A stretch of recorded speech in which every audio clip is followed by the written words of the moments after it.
স্বপ্ন তো কতজনই দেখে, কিন্তু স্বপ্ন ছুঁতে পারে কতজন? মহান স্রষ্টা তোমাদেরকে সবার মাঝে পছন্দ করে এই জায়গায় নিয়ে এসেছেন। এত শিক্ষার্থীর পরিশ্রমের ভেতরে তোমার পরিশ্রমটাকে পরিণতি দিয়েছেন, এবং সেটা কেন দিয়েছেন এই প্রশ্নটা সবসময় করবে এবং তার উত্তরটা খুঁজবে। আসলে মেডিকেল শিক্ষার্থী হিসেবে আমার অভিজ্ঞতাটা খুব স্বল্প সময়ের, মাত্র 2 বছর হয়েছে, তাই আমার জ্ঞানের মাত্রাটা খুব সীমিত। আমি সর্বোচ্চ প্রথম পেশাগত পরীক্ষায় কিভাবে পড়াশোনা করেছিলাম এবং তোমরা কি করতে পারো সেই সম্পর্কে একটু বলতে পারবো। এর বেশি কিছু আমার পক্ষে আসলে জানানো সম্ভব না। তো প্রতিদিন তোমাদেরকে যেই জিনিসগুলো ফলো করতে হবে, যে মেডিকেলে আমাদেরকে আসলে রেগুলার পড়াশোনা করতে হয়। এখানে তুমি 10 দিন প্রচুর পড়াশোনা করলে কিন্তু পরের 10 দিন তোমার আর কোনো খবর নাই, তাহলে আসলে আর কোনো কিছু হবে না। প্রতিদিন ক্লাসে আসতে হবে, কারণ আমাদের অ্যাটেন্ডেন্স না থাকলে আমাদেরকে প্রফে বসতে দেওয়া হয় না। তাছাড়া তোমার শিক্ষক তোমার কাছ থেকে কি চাচ্ছেন এটা তুমি লেকচারে যদি ভালোভাবে ফলো না করো তুমি বুঝতে পারবে না। আর টিচার স্টুডেন্টের যদি কমিউনিকেশনটা ঠিক না থাকে, মেডিকেলে ওই জায়গাটাতে গ্যাপ হয়ে গেলে পুরো পরিবেশটা তোমার জন্যই অস্বস্তিকর হয়ে যাবে। আমাদের ফার্স্ট ফেজে যে সাবজেক্টগুলো থাকে, আমি যেহেতু বিডিএসএ স্টুডেন্ট, তো আমাদের 5টা সাবজেক্ট থাকে: অ্যানাটমি, ফিজিওলজি, বায়োকেমিস্ট্রি, এবং সেই সাথে science of dental materials and engineering এবং ডেন্টাল অ্যানাটমি। তো ডেন্টাল স্টুডেন্টদের একটা টেন্ডেন্সি আছে, তারা মনে করে যে আমি যেহেতু ডেন্টাল স্টুডেন্ট, তো বাকি যে বেসিক সাবজেক্টগুলো আছে সেগুলো হয়তো আমার খুব একটা দরকার নেই। তো তারা ডেন্টালের সাবজেক্টগুলো অনেকে পড়তে চায়, বাকি সাবজেক্টগুলোতে সেরকম গুরুত্ব দেয় না। আরেক ক্যাটাগরির স্টুডেন্ট আছে, আমাদের ডেন্টালের প্রথম বর্ষের একটা সাবজেক্ট আছে এসডিএম, সেই সাবজেক্টটা একটু কঠিন। তো তারা যখন ওটা পড়তে যায় কোনো কারণে হয়তো শুরুর দিকে বুঝতে পারে না, ওরকম একটা ইন্টারেস্ট ফিল করে না, তারা তখন বেসিক সাবজেক্টগুলোতে গুরুত্ব দেয়, ডেন্টালের সাবজেক্টগুলোতে আর গুরুত্ব দেয় না। কিন্তু আসলে ভালো রেজাল্ট করতে চাইলে তোমাকে এভারেজে সব সাবজেক্টেই ভালো করতে হবে। একটা সাবজেক্টে অনেক ভালো করলে কিন্তু আরেকটা সাবজেক্টে ভালো করলে না, আলটিমেটলি কিন্তু তোমার মার্কস কমে যাবে, তখন আর ভালো রেজাল্ট করা আসলে সম্ভব হয় না। তো সময়ের কাজটা সময় করতে হবে, যত আইটেম আছে রেগুলারলি আইটেম দেবে, চেষ্টা করবে যেন কোনো আইটেমে পেন্ডিং না থাকে, কোথাও যেন সাপ্লি না আসে। এখন হতেই পারে সমস্যা, হয়তো চলে আসলো কোনো কারণে সাপ্লি, সেটা নিয়ে কোনো সমস্যা নেই, যে যখন টাইম দেওয়া হবে সেই টাইমে সেটা কমপ্লিট করে ফেলবে।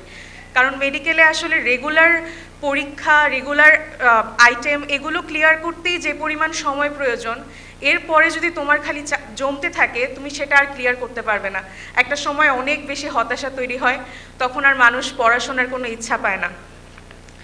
একটা কনসেপ্ট যতক্ষণ না ক্লিয়ার হচ্ছে সেটার উপরে গিভ আপ করা যাবে না, কারণ পরীক্ষা তো তোমার শুধুমাত্র একমাত্র উদ্দেশ্য না। আমি মুখস্থ করে চলে গেলাম, পরীক্ষা দিয়ে আসলাম, তুমি কিছু বুঝলে না, আলটিমেটলি তোমাকে ভালো ডাক্তার হতে হবে। তাহলে কনসেপ্ট ওখানে কোনো গ্যাপ রাখা যাবে না। পড়াশোনা বাদে আরেকটা খুব গুরুত্বপূর্ণ যেই জিনিস, সেটা হচ্ছে আমাদের সাইকোলজি। এটাকে সবসময় এমনভাবে বিল্ড করার চেষ্টা করবে যেন খুব লো পয়েন্টে এসেও তুমি আবার ঘুরে দাঁড়াতে পারো। মেন্টাল স্ট্রেংথ ছাড়া মেডিকেলে সারভাইভ করা খুবই কঠিন।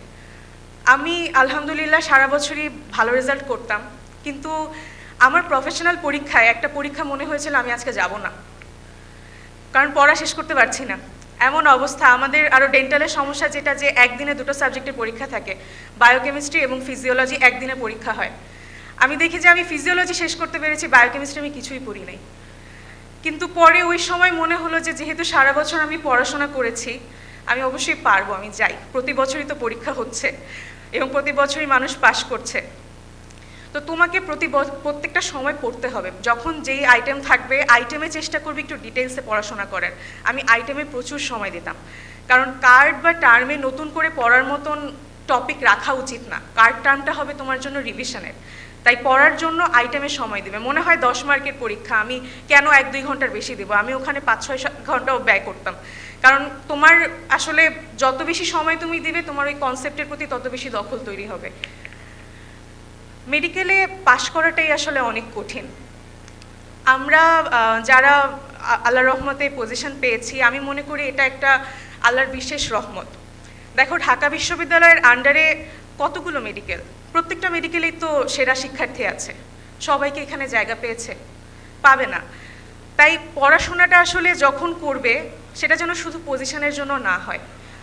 আমার গত বছরের একজন বন্ধু, সে মেডিকেল, সে অন্য বাইরের একটা মেডিকেলে পড়ে, তো ও প্রত্যেকটা সময়ে প্রতিটা পরীক্ষায় টপ করত, কিন্তু যখন প্রফেশনাল পরীক্ষা আসলো, রেজাল্ট দেওয়ার পর দেখলো সে মাত্র 2 বা 3 মার্কের জন্য আর পজিশনটা পায়নি।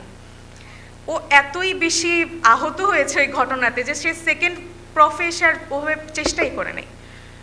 তো আমার কথা হলো যে তোমার একটা রেজাল্ট যদি তোমাকে পুরোপুরি এতটা ভেঙে দেয়, তার মানে তোমার ওই ইন্টেনশনের সমস্যা ছিল। ইন্টেনশনটা ঠিক রাখবে।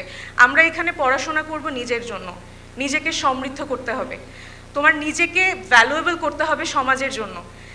এই পজিশন আল্লাহ যদি সম্মানিত করতে চান, আল্লাহই তোমাকে চুজ করে নিয়ে আসবেন। তাই নিয়তটাকে সবসময় শুদ্ধ রাখবে। নিয়ত যদি ঠিক না থাকে তাহলে তোমার জন্যই আর তুমি সামনে এগোতে পারবে না। আমি আসলে সত্যি কথা বলতে আমার এবারের প্রফের পরীক্ষা খুব একটা ভালো হয় নাই, কিন্তু আমি জানি না, আমার মনে হচ্ছিল যে আল্লাহ হয়তো আমাকে আমার পরিশ্রমটাকে বৃথা করবেন না, একটা ভরসা ছিল। আমি আজ পর্যন্ত কখনো পরিশ্রম করে হতাশ হইনি। আল্লাহ আমার সব পরিশ্রমের উত্তর কোনো না কোনোভাবে দিয়েছেন, এবং তার সবচেয়ে বড় একটা উদাহরণ আমি পেয়েছিলাম আমার অ্যাডমিশন টাইমে। আমার অ্যাডমিশন টাইমটা খুব ইন্টারেস্টিং। আমি আসলে সেকেন্ড টাইমার। তো ফার্স্ট টাইমে আমি ময়মনসিংহ মেডিকেল কলেজ ডেন্টাল ইউনিটে ভর্তি ছিলাম, এবং সেখানে ভর্তি থেকে আমি সেকেন্ড টাইম পরীক্ষা দিই। এবং আমরা একটা বিশেষ ব্যাচ, যেই ব্যাচে যদি তোমার সিট থাকে সেকেন্ড টাইমে 10 মার্কস কাটা হয়েছিল। তো আমি আসলে 10 মার্কস কেটে তারপরে আবার সলিমুল্লাহতে চান্স পেয়েছি। তো প্রথমবার যখন আমার এমবিবিএসে ছুটে যায়, আমি তারপর ডেন্টালে পরীক্ষা দিই। ডেন্টালের শিক্ষার্থীদের যে ব্যাপারটা থাকে, আমরা না ডেন্টাল সম্পর্কে খুব একটা কিছু জানি না। আমি ডেন্টালে পরীক্ষা দেওয়ার আগে ডেন্টাল সম্পর্কে আসলে জেনেছি। তারপর আমার কাছে মনে হয়েছে যে না, আমার ভবিষ্যতে যা করার ইচ্ছা তা আমি ডেন্টালে থেকেও করতে পারবো। তারপর আমি ডেন্টাল পরীক্ষাটা দিই, এবং আল্লাহর রহমতে আমার ময়মনসিংহ মেডিকেল কলেজ ডেন্টাল ইউনিটে হয়, এবং আমি ভর্তি থাকি। আমার একটা সমস্যা হলো যে আমি দেখলাম আমার মা কান্নাকাটি করছে, কারণ আমি ছোটোবেলা থেকে ঢাকায় থাকি। আমার স্কুল ছিল বেকারুন্নেছা স্কুল, এবং কলেজ ছিল হোলি ক্রস কলেজ। তো এই ঢাকায় থাকার কারণে আমার আম্মাও দেখি কান্নাকাটি করছে। পরে আমি চিন্তা করলাম যে তাহলে আমি আরেকটা চেষ্টা করি, দেখি ঢাকায় আসা যায় কিনা।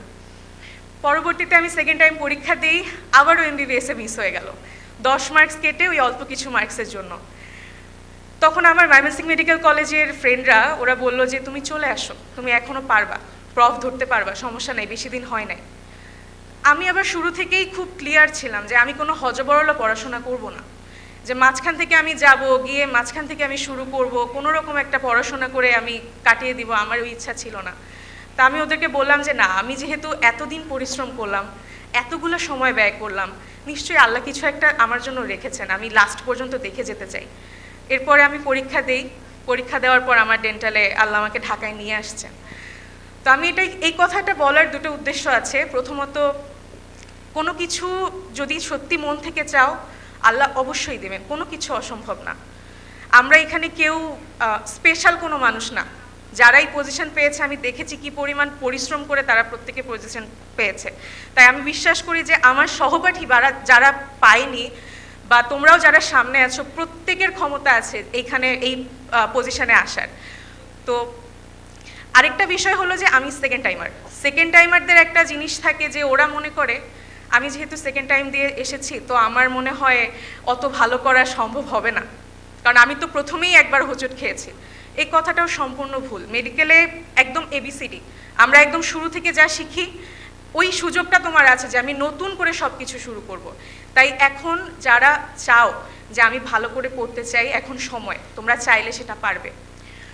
আর সবশেষে একটা কথা বলবো যে পড়াশোনা করার জন্য না কিছু মোটিভেশন লাগে। ওই যে আমি বললাম যে সাইকোলজি, সেই সাইকোলজিটা বিল্ড করবে। আমার ক্ষেত্রে যেটা কাজ করেছে যে প্রথমত আমি একটা সিট নষ্ট করেছি গত বছর।